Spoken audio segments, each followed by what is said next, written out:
Love does not die loudly. It fades in silence. I am 78 years old, and I have been married for 56 years. When people see us sitting together at weddings or family dinners, they smile and say, "What a blessing." So many years. They think time alone is proof of love. I used to think that too. The changes did not come like a storm. They came like dust settling on old furniture. Quiet, almost invisible. After we both turned 70, life slowed down. The children were gone. The house became too big for two aging bodies. We had more time than we ever had before. But strangely, we had less to say. In the mornings, he would sit by the window with his tea. The light would fall softly on his silver hair. I would be at the kitchen sink, washing cups that were already clean. We were in the same room, but not in the same world. Our conversations became practical. Did you take your medicine? Yes. Did you lock the back door? I did. And that was all. At first, I told myself this was normal. After so many years, what else is there to say? We knew each other's stories. We knew each other's habits. But something small and fragile was missing. It was the warmth in his voice when he said my name. It was the way he used to look at me, not through me. I began to notice the silence at night. We would lie in the same bed, inches apart, but it felt like miles. I could hear his breathing, steady and calm. Mine felt heavy. I ignored it. I told myself, this is what old age looks like. But deep inside, I felt a thin crack forming. Not loud enough to scare me, just enough to make me uneasy. I did not know then that the one thing that keeps a marriage alive after 70 is not history. It is not loyalty. It is not duty. It is something much softer and much braver. The truth is, loneliness feels different when you are young. When you are young, you believe time will fix everything.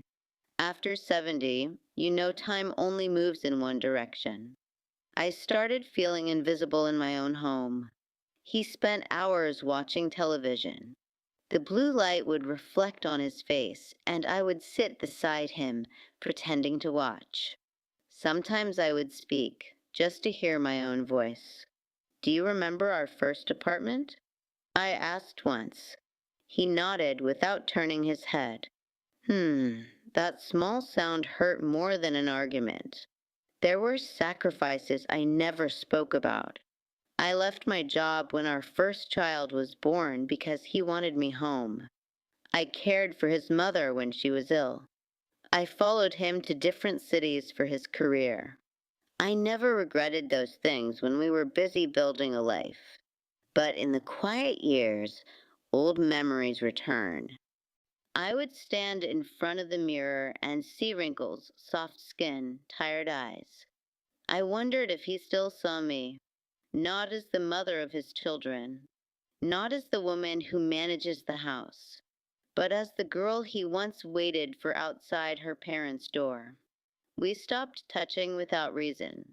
No hand on my shoulder when passing by. No gentle squeeze of my fingers. Even our goodnight kisses became routine, like closing a curtain. The hardest part was the unspoken words. I wanted to say, I miss you.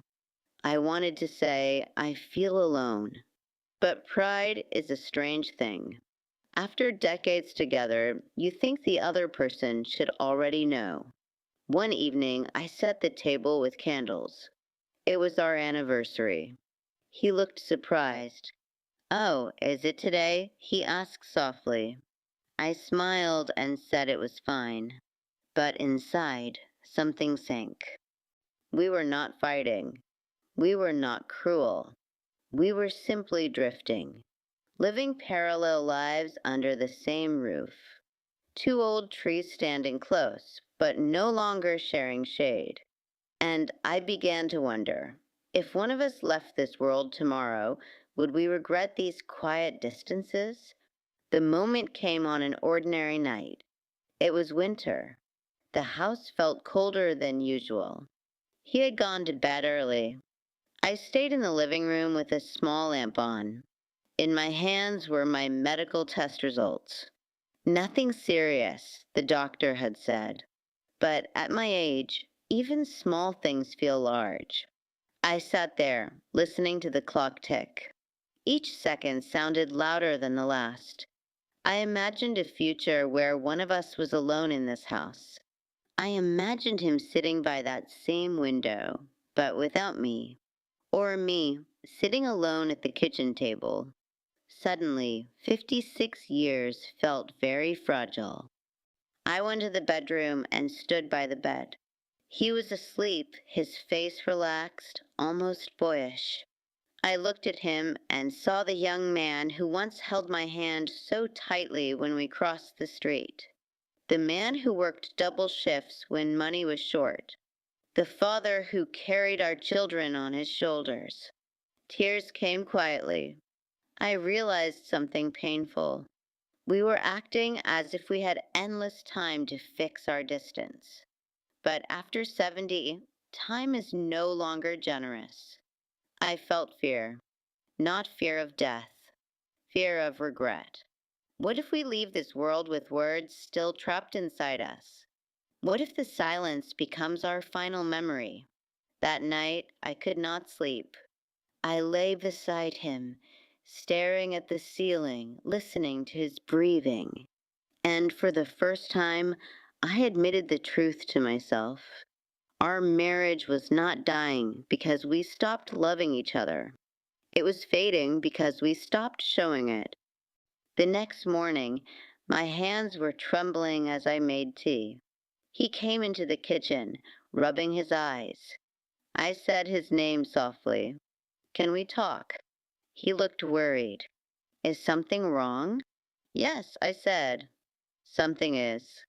We sat at the small table near the window. The sunlight was pale. I could hear birds outside. I feel alone, I told him. My voice almost broke.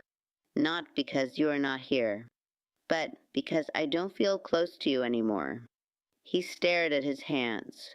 For a long moment, he said nothing. I thought maybe I had made a mistake. Then he whispered, I thought you were tired of me. I looked up. Tired of you? After all these years. He nodded slowly. You stopped talking the way you used to. I thought you didn't need me. In that simple exchange, I saw how two people can love each other deeply and still misunderstand everything. We had both been waiting, both feeling unsure, both afraid of looking foolish at this age by asking for affection. I reached for his hand. It felt warm and familiar. I still need you, I said. His fingers tightened around mine. I still need you too. That day did not magically fix everything. We are still old. We still forget things. We still have quiet evenings. But now we do not let silence grow too thick. We say, thank you. We say, I missed you. We sit closer. We hold hands for no reason. After 70, the one thing that keeps a marriage alive is not passion. It is not memory. It is courage. The courage to speak before it is too late. The courage to say, I feel lonely. The courage to admit, I still want you near. If you are over 60 or 70 and you feel that quiet distance, please do not wait.